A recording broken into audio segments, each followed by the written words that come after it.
Muy rápido, presidente, que estamos acabando. Por favor, 2 o 3 preguntas muy concretas. ¿Se arrepiente usted de haber tomado la decisión del cierre de Radio Televisión Valenciana? No. Me arrepiento, volvería a hacerlo, son los pelos. Mire, es una cuestión que implica un poco más de tiempo.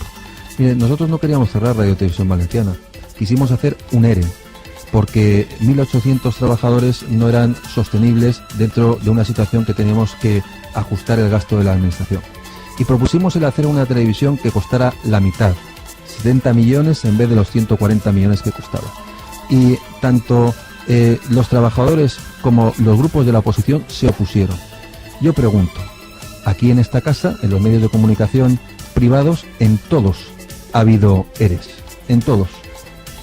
Y se han hecho para poder generar credibilidad y solvencia en lo que son esos medios de comunicación. Pero no se permitió que pudiera ser en Televisión Valenciana. Y ante el fallo de que teníamos que volver otra vez a los 140 millones de euros, pues no quedó más remedio que decir que no cabía la televisión. Una decisión muy difícil, porque no era nuestra intención, pero desde luego que hemos sido abocados por la situación de no querer que hubiera una televisión reducida y acorde a los esfuerzos que estamos pidiendo a todos los valencianos.